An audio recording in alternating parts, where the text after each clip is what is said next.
Nabian lebih kurang umur 50 setelah kewafatan orang-orang yang Nabi sayang, Khadijah radhiyallahu anha, Abu Talib.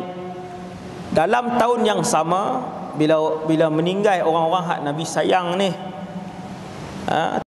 patahkan hati Rasulullah, tidak sedikit pun mengurangkan semangat perjuangan Nabi. Hak ni kena renung dalam-dalam. Nabi terus keluar untuk mencari nafas baru kepada dakwah Islam. Maka tempat yang Nabi pilih ialah Taif, yang mana Taif kalau hari ni tuan-tuan tengok lebih kurang 60 hingga 70 km dari Mekah. Jauh tuan, jauh. Kalau pikir dengan kereta kita hari ni, dekatlah kalau dengan kereta kita hari ni. Zaman dulu Nabi tak panggil burak daripada syurga. Nabi naik macam orang biasa.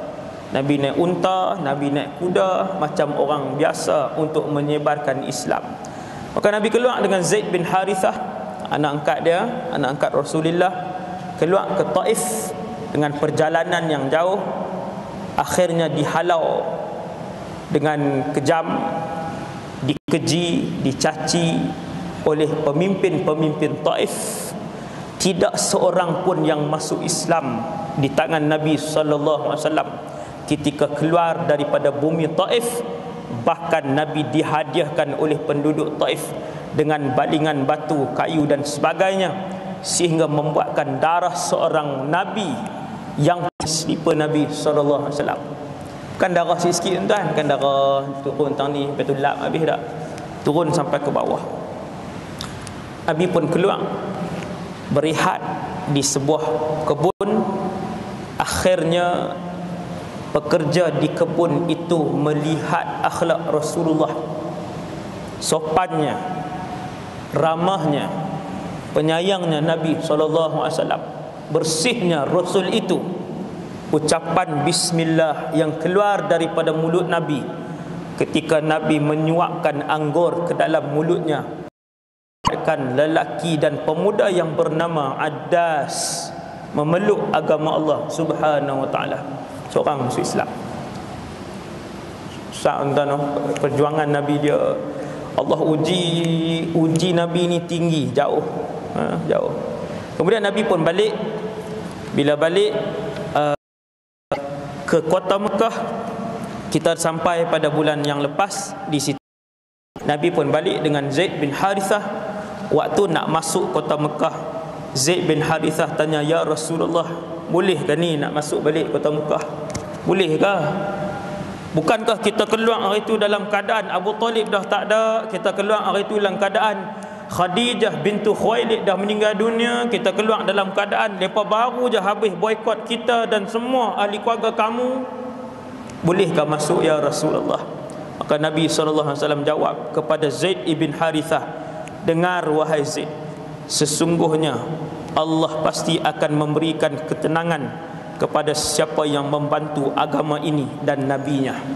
Nabi pun masuk dalam kota Mekah, meneruskan dakwah, bukan masuk dan terus tak jawatan. Nabi meneruskan dakwah kepada siapa? Macam biasa, kali ini tuan-tuan tengok muka surat 134. Islam diperkenalkan kepada para kabilah Arab dan individu. Apabila penduduk Mekah majoritinya diracuni pemikiran mereka, memang tak mau dah dengan Rasulullah, tak mau terus dengan Muhammad, mereka tidak pernah sekali-kali membiasakan telinga mereka untuk mendengar Al-Quran. Lari sejauh-jauhnya bila Nabi dan para sahabat membaca Quran, tak mau langsung. Maka Nabi alaihi salatu wassalam tak berhenti dakwahnya, tapi Nabi tunggu orang Arab yang mai buat haji tiap-tiap tahun. Maka Nabi pun berjalan keluar daripada kota Mekah, pergi ke Mina, pergi ke Arafah. Haji zaman tu pun tuan-tuan ada wukuf. Haji zaman tu, tapi wukuf dia tak tahulah dia wukuf macam mana. Kebanyakan ibadat haji ketika itu dilakukan secara telah pun diselewengkan. Dia berapa banyak seleweng lah. Haji sakibaki syariat Nabi Ibrahim AS. Nabi bila penduduk Mekah tak mau, Nabi pergi cari orang Arab hak mai, yang mai daripada Yaman, yang datang daripada Madinah, yang datang, Nabi pergi. Itu yang kita nak tengok. Kata pengarang kita, Bismillahirrahmanirrahim, ke surat 134, pada bulan Zulqaidah tahun ke-10 kenabian bersamaan Julai 619 Masihi ataupun miladi, Nabi SAW kembali ke Mekah untuk meneruskan kegiatan dakwahnya. Kembali daripada mana? Kembali daripada Taif. Nabi balik ke Mekah. Ketika itu musim haji di Mekah akan menjelang. Zulqaidah ni dekat-dekat nak daripada dulu tuan-tuan, orang daripada Nabi belum lahir, orang Arab telah pun mengerjakan haji, tapi cara yang telah pun rosak, cara seleweng haji yang telah pun disongsangkan, dan mereka mengerjakan bulan haji pada bulan yang sama, Zulqaidah, Zulhijjah, bulan tu jugalah. Tuan-tuan, Nabi balik daripada Taif Zulqaidah, maksudnya dah dekat musim haji. Maka Nabi pun susun, kali ini musim haji, kita kena keluar berdakwah. Seandainya Nabi kekal di dalam rumahnya dalam kota Mekah, maka hari ini Islam takkan sampai ke bumi Malaysia ni. Tapi disebabkan rajinnya Rasulullah sallallahu alaihi wasallam, tak putus tuan-tuan, balik Taif, pintu gerbang Taif ditutup rapat untuk sinar Islam. Padahal Nabi nak buat keluar penduduk Taif daripada neraka untuk masuk syurga. Lepas tutup pintu gerbang Taif, tak ada ruang Nabi untuk pergi ke Taif. Balik ke kota Mekah, kampung halaman Nabi, yang di situ Nabi disiksa, yang di situ Nabi dipulau, yang di situ Nabi dipandang asing. Nabi keluar dan pergi ke kemah-kemah hujjaj ataupun orang-orang yang melakukan haji daripada negara Arab lain. Nabi pergi kemah ke kemah, daripada satu kemah Nabi berpindah ke satu kemah, menyebarkan Islam. Macam tu. Kemudian perenggan kedua, menurut Az-Zuhri boleh dikatakan kabilah-kabilah yang Islam diperkenalkan ialah ni dia sebut nama kabilah hak Nabi pergi. Ni mengaji sirah ni. Dulu kita tahu umum je. Ni dia sebut. Nabi pergi jumpa kabilah apa? Banu Amir bin Sa'sa'ah. Nabi pergi jumpa kabilah Muharib bin Khasfah. Nabi pergi jumpa kabilah Fazarah. Nabi pergi jumpa kabilah Ghassan. Nabi pergi jumpa kabilah Murrah. Nabi pergi berdakwah ke kabilah Hanifah. Tuan, bukan satu dua tuan. Kabilah ni besar. Kalau kita satu rumah kena cerakah, balik tak keluar sebulan. Tak mau kena hari tu ni. Aku pun sakit hati juga, orang juga. Sebulan. Tuan-tuan tengok, ada 2-3 orang ustaz yang popular di tanah air, bila kena Allah uji dengan fitnah apa semua kan. Sampai hari ni tuan-tuan, dia kesan tu. Ustaz Syahul Hamid pun sampai hari ni dia tak bagi siapa rakam. Sekali je kan? Isu dia sekali je, tapi sampai hari ni kesan kan. Setiap kali dia kuliah, siapa pun jangan rakam, dia marah dia. Rasulullah sehari 20-30 kali. Tuan, rajin pergi kita, rajin renung tengok, Nabi sehari 20-30 kali yang sebegitu, yang fitnah sebegitu, yang kejian dan cacian sebegitu. Kuat dalaman Rasulullah, sangat kuat. Kemudian Nabi berpindah daripada satu kabilah yang disenaraikan oleh pengarang kitab. Nabi pi Bani Hanifah, Nabi pi Bani Salim, Bani Abbas, Bani Nadhr, Bani Buka', Bani Kindah, Bani Kalb, Bani Haris bin Ka'ab, Bani Udrah, dan orang-orang daripada Hadramaut.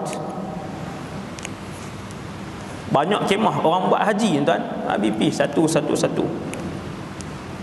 Tidak pula Islam diperkenalkan kepada mereka dalam satu tahun, tetapi berulang kali dari semenjak tahun keempat hingga ke musim akhir pra-hijrah haji. Nabi duk keluar pergi tu daripada tahun keempat sampai tahun ke-12 kenabian. Pra-hijrah haji yang pra-hijrah, maksudnya Nabi duk di kota Mekah 13 tahun. Tahun 12 kenabian Nabi keluar pergi lagi. Maksudnya bukan setahun je. Bukan Nabi keluar setahun pergi ke kemah berhenti dah. Ni keluarga yang besar ni. Yang pengarang kita sebut tak Sa'ad, kabilah-kabilah tadi kabilah yang besar.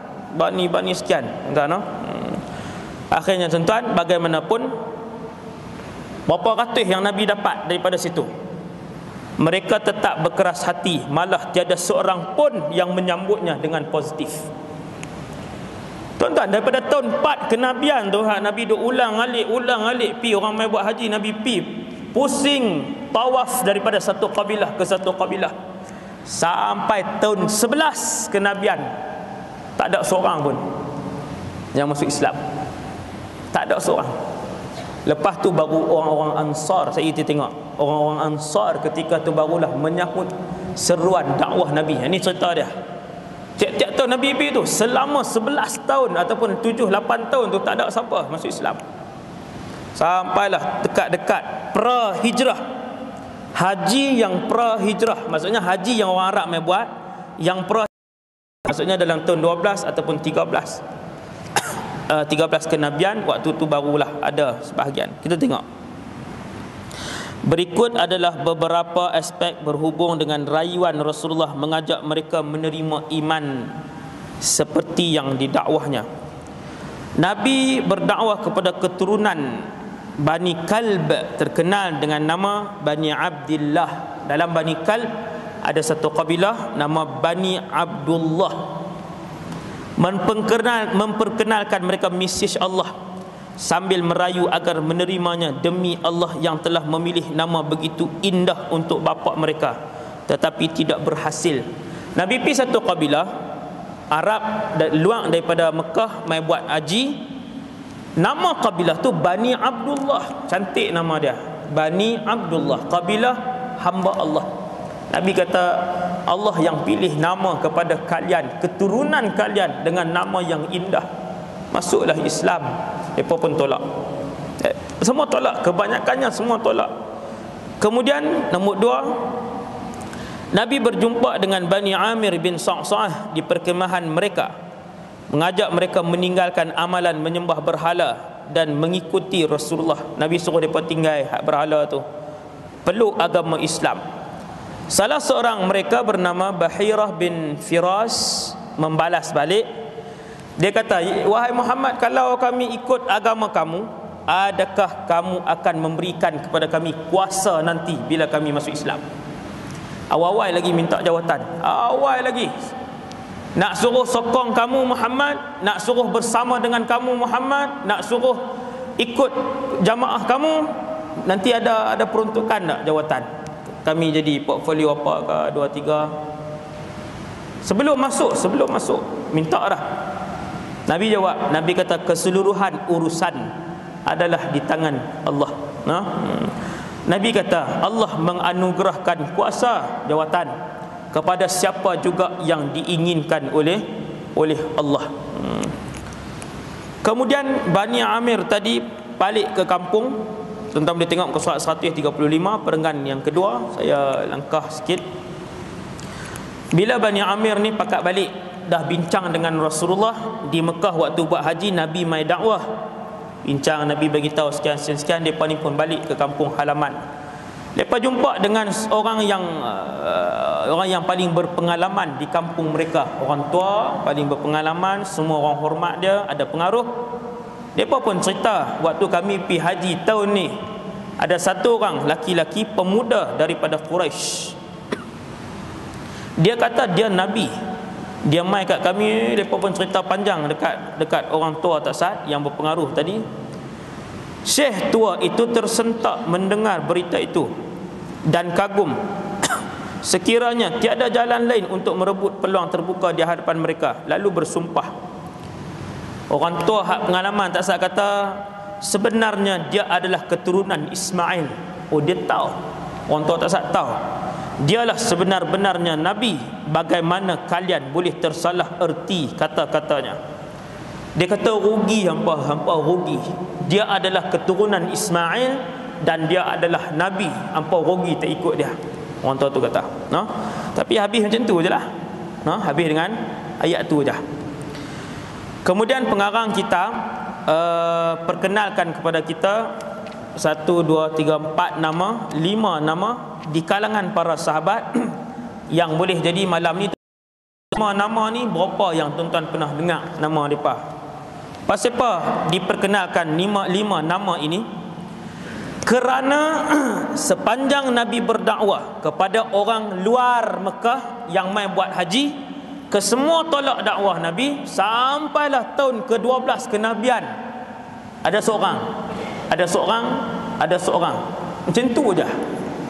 Dan mereka ni hanya bilangan jari yang menerima dakwah Nabi. Maksudnya antara yang awal masuk Islam, antara sahabat-sahabat ini adalah yang pertama Suaid ibn Samit. Memang tak pernah dengar Suaid ibn Samit, tapi dia awal masuk Islam. Antara orang yang memiliki hati yang bersih, bertuah kerana dipilih oleh Allah untuk dicampurkan iman di kalangan puluhan ribu yang Nabi berdakwah yang datang daripada luar kota Mekah untuk mengerjakan haji.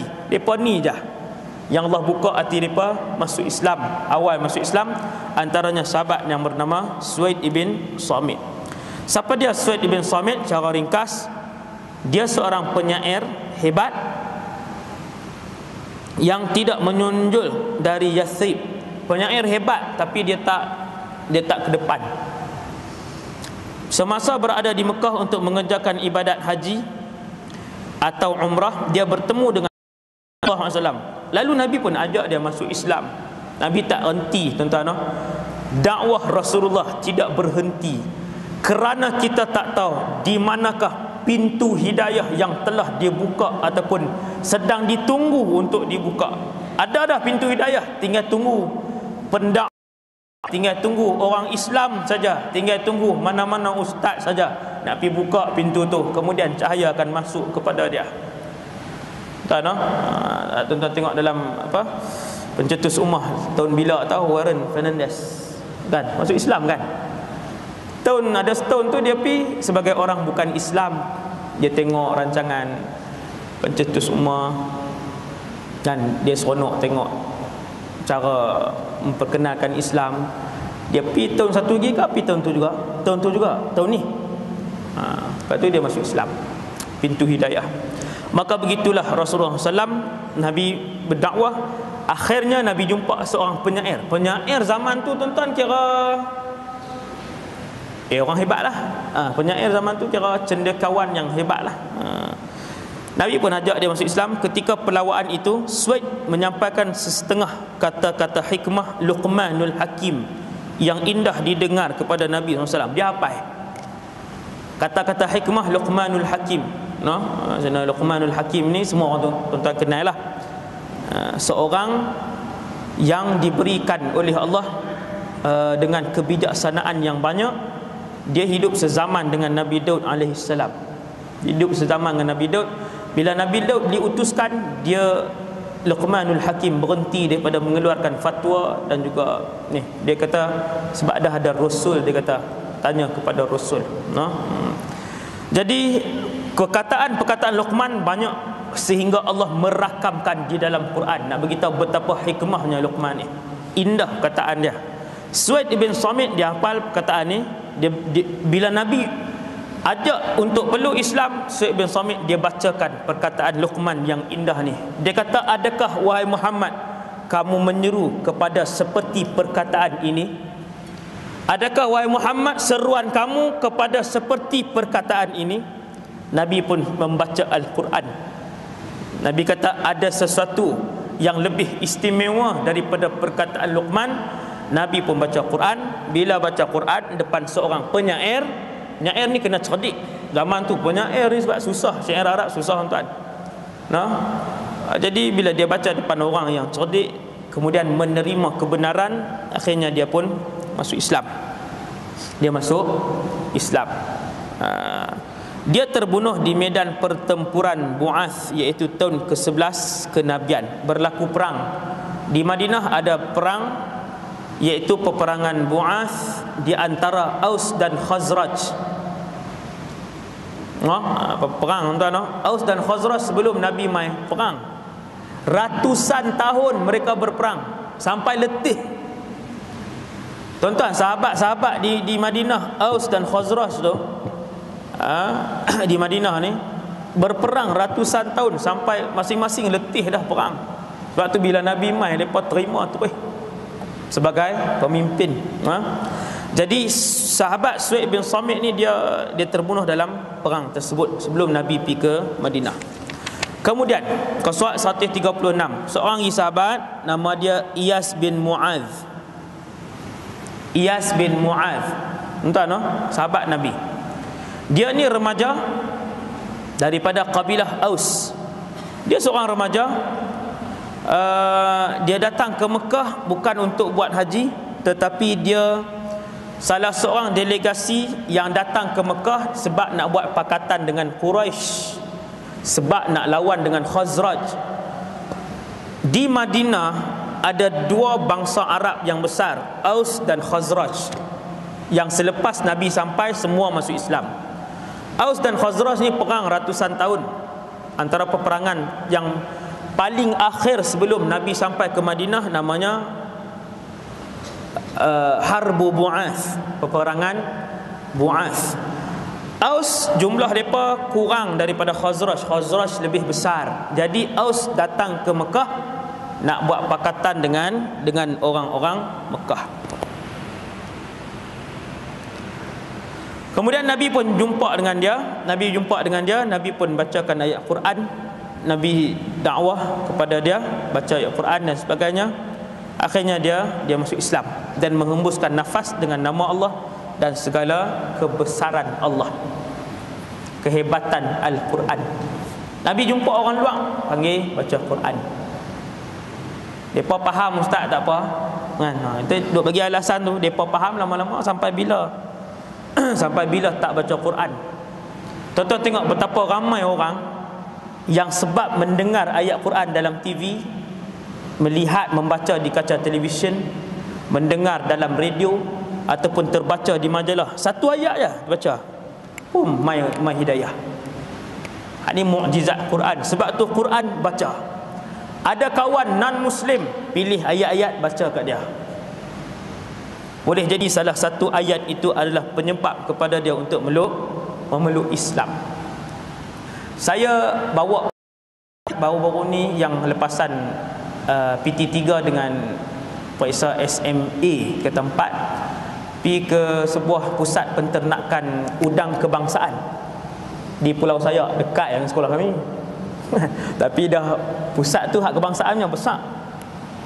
Tanah bawa pergi situ, depa buat penerangan tentang benih udang ni. Depa belah udang kalah dan sebagainya. Waktu penerangan tu habis, selesai, dia pun bawa pergi ke tempat apa nama ni, ada kolah-kolah besar tu lah. Bukan kolah dibuat daripada plastik tu kan. Plastik tu banyaklah, besar. Banyak kolah lah ada yang besar-besarnya. Kami pun berjalan tengok udang yang umur 40 hari apa semua, sampai di belakang sekali dengan ayat Quran. Warok pekerja sini ni kan, pakat dengar ayat Quran, rajin. Bila pergi belakang sekali baru dia buat penerangan di situ. Dia kata, ustaz, ayat Quran ni dipasang 24 jam sehari semalam di sini. Dulu udang-udang ni ada penyakit mati dan sebagainya. Kami try pasang Quran dan kami mendapati selepas memasang Al-Quran selama 24 jam sehari semalam, udang-udang ni semua sihat sampai hari ni dengan izin Allah. Udang pun sihat dengan Quran, tuan-tuan. Betapa udangnya kita ni. Betapa tak udang lah kita kan. Udang pun sihat, tuan-tuan. Memang saya pergi tu memang sentiasa dipasang Quran. Kira pergi waktu bila pun tuan boleh pergi tengok di Pulau Sayak, dia pasang Quran. Benih dia jadi sihat, udang jadi aktif dengan bacaan Al-Quran. Sebab itu Rasulullah bila berdakwah, Nabi baca Al-Quran kerana Quran itu mukjizat. Dia ada ruh yang telah diletakkan oleh Allah Azza wa Jalla. Kalam Allah, tuan-tuan. Quran itu kalam Allah, bukan makhluk. Quran hak tuan-tuan baca tu dia bukan makhluk. Kalam Allah Azza wa Jalla. Kemudian yang ketiga, yang pengarang kitab kita masukkan di sini sahabat yang awal masuk Islam, antaranya Abu Dzar Al-Ghifari. Abu Dzar, surat 136. Abu Dzar ni dia daripada dekat dengan Madinah lah, dia di pinggir Madinah. Bila dia dengar Suaid bin Samit dan Iyas bin Mu'adh masuk Islam, dia dengar ada orang luar seorang dua masuk Islam. Bukan ramai tuan, sikit sangat yang masuk Islam. Nabi duk pergi berdakwah tu. Bila dia dengar Abu Dhar, Abu Dhar ni semua orang kenal. Sebut nama Abu Dhar Al-Ghifari, semua orang kenal. Tuan-tuan, Abu Dhar bila dia dengar ada Iyas masuk Islam, Suaid bin Samit masuk Islam, dia pun pi ke kota Mekah. Dia pi cari Nabi SAW.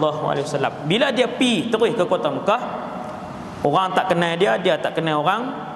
Dia tanya orang, di mana Muhammad? Semua orang tak beritahu apa. Kalau yang bukan Islam tak mau bagi tahu sebab memang mereka membenci Rasulullah. Kalau yang Islam pula tak bagi tahu sebab nak rahsiakan kedudukan Rasulullah di rumah Al-Arqam, Nabi berdakwah dan sebagainya. Jadi dia tunggu sehari, lepas 2 hari, lepas 3 hari, sampailah Ali bin Abi Talib datang berjumpa dengan Abu Dhar. Ali pun ajak Abu Dhar radhiyallahu anhu duduk di rumah. Kemudian hari ketiga barulah Sayyidina Ali tanya, wahai pemuda, apa tujuan kamu datang ke sini? Abu Dhar jawab, aku mencari seorang lelaki yang mendakwa dirinya adalah Nabi kepada umat ini. Maka Sayyidina Ali pun bawa, yakin dengan dia. Sayyidina Ali bawa ke rumah Al-Arqam ibn Abil Arqam.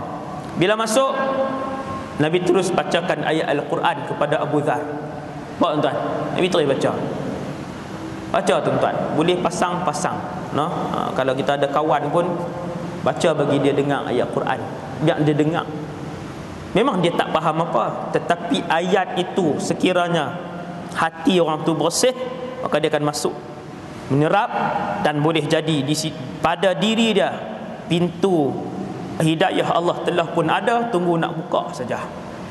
Kan? Ulama sebut bila kita duduk tepi orang bukan Islam, kalau baca Quran, baca kuat sikit bagi dia dengar. Jangan pasang kuat terus. Mengganggu, sangat mengganggu. Kemudian akhirnya dia masuk dalam rumah tu, Nabi pun baca Quran kepada dia, dia masuk Islam. Dia masuk Islam, dia keluar. Semua tuan-tuan tahu, dia pun minta izin daripada Nabi untuk sebutkan kalimah dakwah di hadapan orang ramai. Dia keluar, pergi ke kota Mekah, dekat Kaabah tu. Dia pun sebut la ilaha illallah Muhammadur Rasulullah. Apa jadi? Jadi apa? Semua orang rumun dia, pukul dia, jijak dia, dan hampir-hampir menemui ajal Abu Dhar Al-Ghifari kalau tidak diselamatkan oleh Abbas ibn Abdul Muttalib, pak menakan Nabi SAW. Abbas kata, lepaskan lelaki ni. Hampa kenal tak dia ni siapa? Dia ni seorang pemuda yang aku tahu daripada Ghifar. Maksudnya Abbas dia tengok, dia tahu ni keturunan Ghifar. Pasal apa mereka takut? Sebab Ghifar adalah satu kabilah yang berada di tengah-tengah perjalanan laluan utama pedagang daripada Mekah nak keluar daripada kota Mekah. Kok mana pun mesti lalu, mesti kena lalu Ghifar. Kalau mati Ghifar ni seorang, tak boleh lalu pedagang-pedagang Mekah nak keluar pergi Madinah, nak ke Madinah pun tak boleh, nak keluar ke Syria pun tak boleh. Akhirnya mereka pun lepaskan dia. Dan Abu Dhar pun balik berdakwah, mohon doa kepada Nabi SAW. Dia pun balik berdakwah. Dia antara orang yang awal masuk Islam. Bila dia masuk awal tu tuan-tuan, dia pergi ke kampung dia Ghifar, dia tidak kembali ke kota Mekah. Berdakwah, terus berdakwah. Tahun 4, tahun 5 kenabian, 6, 7, 8 sampai tahun 13 kenabian, sampai Nabi berhijrah. Dia tidak berhijrah ke Madinah sebab tak wajib lah, sebab dia bukan di dalam kota Mekah. Kemudian tahun 1, tahun 2, sampailah tahun tahun 5 hijrah. Waktu tu Nabi dah umur 58. Abu Dhar belum memunculkan dirinya di hadapan Rasulullah. Apa yang dia buat tuan-tuan? Rupa-rupanya pada tahun 5 hijrah, Abu Dhar membawa 2 kabilah besar yang kesemuanya telah pun diislamkan oleh dia. 2 kabilah besar, kira 2 taman dah dia umai. Senang. Dua taman, Tun Sa'dun dengan Taman Brown. Dua-dua dia bawa pi.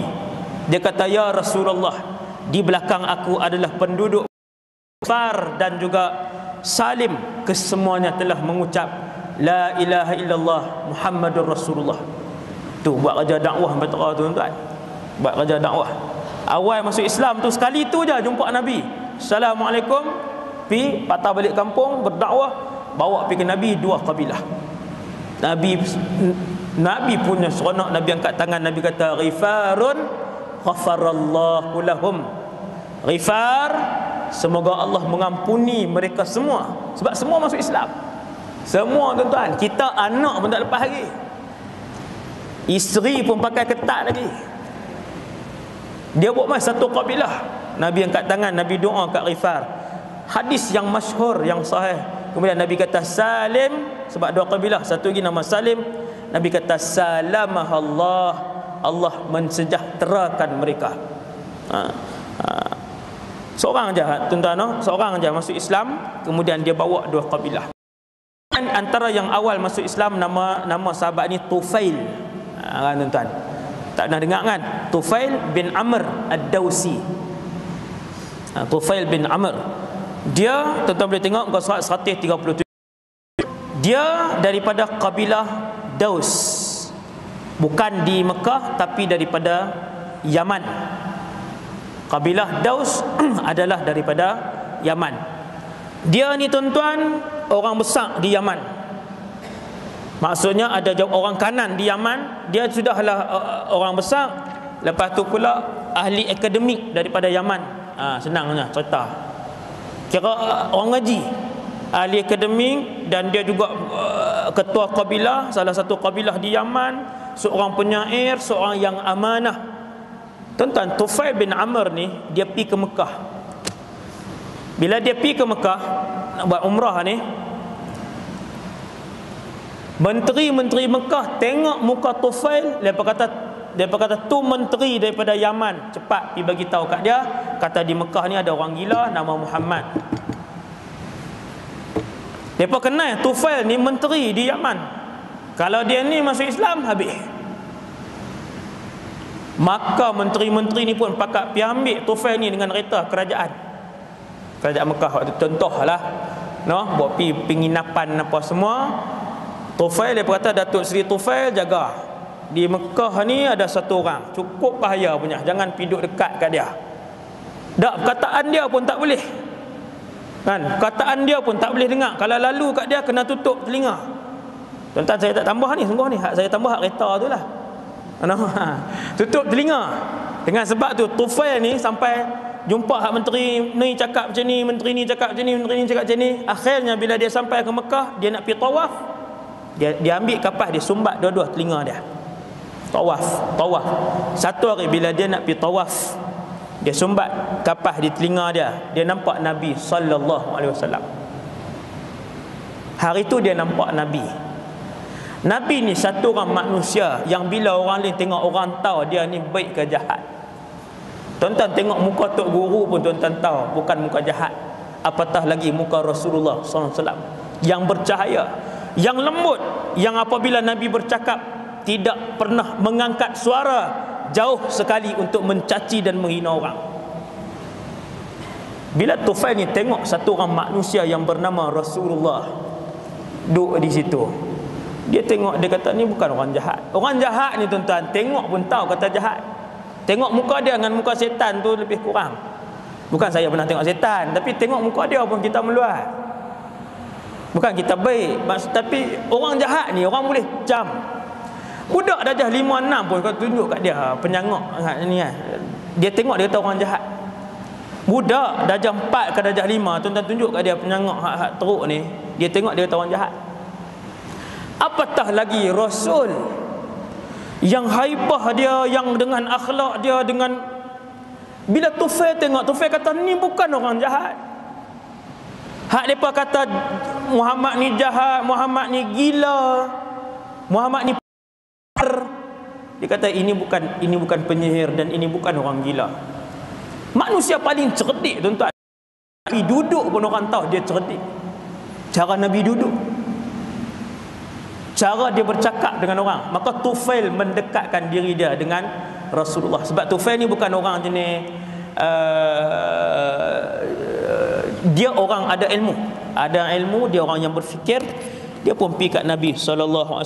Dia kata, wahai Muhammad, orang bagi tahu kepada aku kamu ni penyihir. Orang bagi tahu kepada aku, wahai Muhammad, kamu ni gila. Tetapi aku tidak nampak daripada kamu gila ataupun sihir ataupun tukang tilik.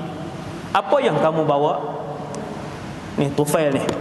Dia kata, wahai Muhammad, apa yang kamu bawa? Benda apa kamu bawa?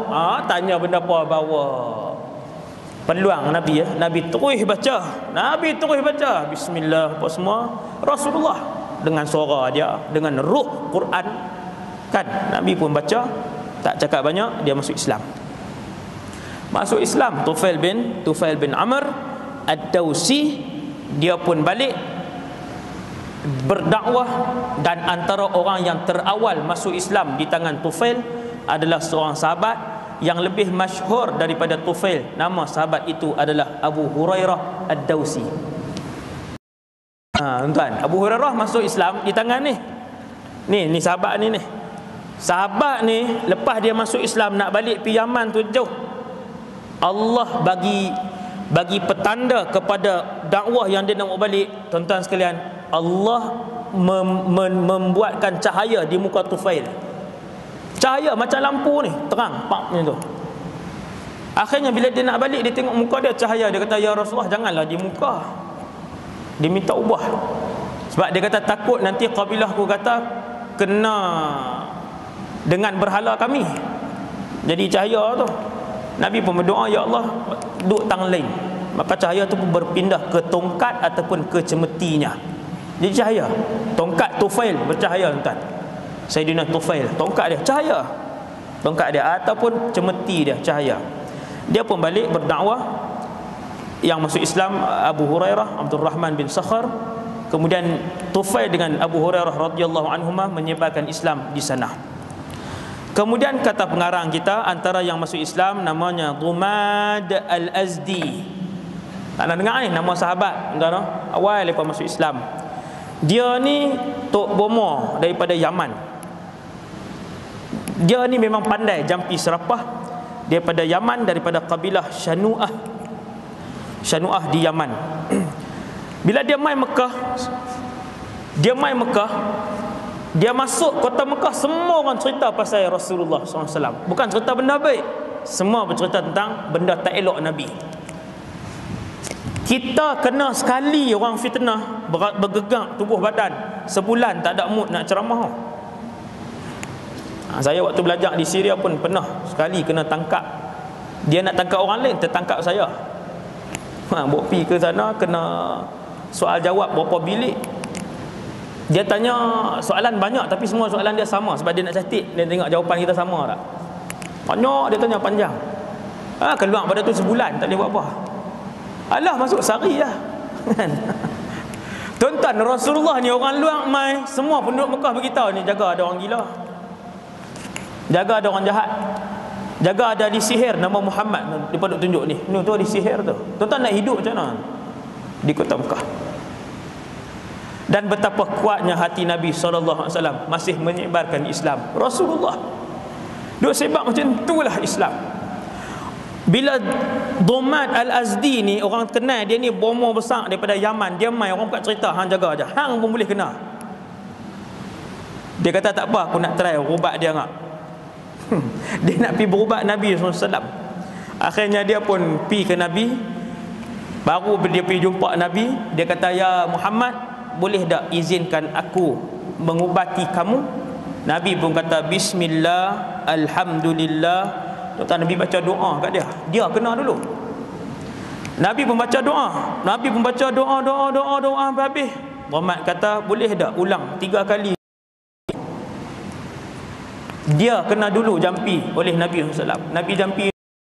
Nabi pun kena, dia bomo besar. Bila dia mai kata nak berubat, Nabi baca kat dia. Dia kata, wahai Muhammad, boleh tak ulang lagi perkataan tu? Bukan Quran kan? Nabi baca tu bukan Quran, tapi doa. Nabi baca, akhirnya dia suruh ulang. Dia kata, aku selama aku hidup, aku pernah mendengar mentera tukang sihir, puisi penyair, mentera padri dan sami. Apa yang kamu baca bukan daripada manusia. Walaupun Nabi tak baca Quran. Bila Nabi ulang 3 kali, akhirnya masuk Islam dia. Dia yang masuk Islam, no? Dia ni Numan Al-Azdi, no? Kemudian tuan-tuan, habis pada tu pengarang kitab kita, tunggu pengarang ni dekat-dekat nak hijrah dah. Dekat-dekat nak hijrah, masih lagi antara tahun 11 12, Nabi SAW berdakwah kepada orang-orang yang mai daripada luar ke Mekah. Tahun itu Nabi berjumpa dengan beberapa orang, 6 orang daripada Aus dan Khazraj, 6 orang je. Ada senarai nama, tuan-tuan boleh tengok muka surat 138. Ini baru kenal betul-betul sahabat daripada Madinah yang mana paling awal masuk Islam.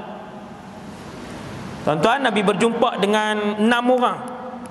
Yang pertama As'ad bin Zurarah. As'ad bin Zurarah ni terkenal dalam kitab sirah. Perkampungan As'ad bin Zurarah adalah perkampungan pertama yang didirikan semayang Jumaat sebelum Nabi hijrah ke Madinah.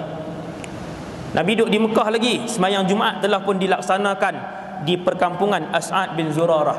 Ni di kampung dia. Di Mekah tak boleh buat semayang Jumaat. Jadi dia rupanya yang paling awal masuk Islam. Bila dia mai, dia terima Islam Nabi. As'ad bin Zurarah, Auf bin Harith, Rafi' bin Malik, Qutbah bin Amir, Uqbah bin Amir, Jabir bin Abdullah. Ni masyhur. Jabir bin Abdullah masyhur, Uqbah bin Amir masyhur. Hak lain lagi 4 tu nama mereka kurang masyhur, kecuali orang yang mendalami sirah lah, no? Mereka 6 orang ni jumpa Nabi, Nabi tawarkan Islam, mereka masuk Islam. Ni ramai sikit. Nabi pun seronok sebab dah ada wakil di Madinah, bukan di kota Madinah betul, di pinggir Madinah. Sebab As'ad semua ni mereka duduk di pinggir kota Madinah. Nabi pun seronok, dah ada yang masuk Islam. Maka lepas pada tu nanti lebih ramai yang menerima tawaran daripada Nabi SAW. Dan yang terakhir muka surat 139, perkahwinan Nabi SAW dengan Aisyah radhiyallahu anha. Ini pendapat jumhur. Bila Nabi kahwin? Dalam bulan Syawal tahun yang sama, Nabi bersetuju mengahwini Aisyah radhiyallahu anha yang bergelar penentu kebenaran ketika berumur 6 tahun dan menyempurnakan perkahwinannya dengan Aisyah ketika berumur 9 tahun dalam bulan Syawal tahun 1 Hijrah di Madinah. Perkahwinan Nabi dengan Sayyidatina Aisyah binti Abi Bakar adalah juga wahyu daripada Allah Subhanahu Wa Taala. 2 kali Nabi nampak. 2 kali Allah wahyukan untuk mengahwini Aisyah. Nabi kahwin dengan dia, ada yang kata 6, ada yang kata 7. Kemudian Nabi bersama dengan Sayyidatina Aisyah di Madinah ketika Sayyidatina Aisyah berusia 9 ataupun 10, dan itu adalah pendapat jumhur, bukan pendapat Syiah. No, pendapat jumhur dah tu. Jadi sekadar tu dulu insya-Allah pada malam ni. Ringkas, saya pun ada urusan lepas ni insya-Allah. Dan kita akan sambung nanti yang akan datang, Isra dan Mi'raj, kuliah yang akan datang. Subhanakallahumma bihamdik asyhadu an la ilaha illa anta astaghfiruka wa atubu ilaik. Bismillahirrahmanirrahim. Innal insana lafi khusr illa alladhina amanu wa amilus solihati wa tawassaw.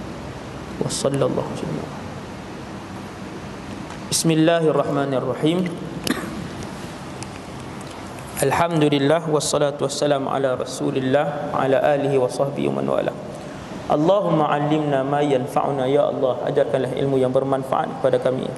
Wanfa'na bima 'allamtana, manfaatkanlah ya Allah ilmu yang Kau curahkan kepada kami. Wazidna 'ilman wa 'amalan wa ikhlasan fi hayatina, tambahkanlah kepada kami ya Allah ilmu, amal ibadah dan keikhlasan dalam kehidupan kami. Sallallahu alaihi Muhammad wa ala alihi wasallam. Alhamdulillahi rabbil alamin. Assalamualaikum warahmatullahi wabarakatuh.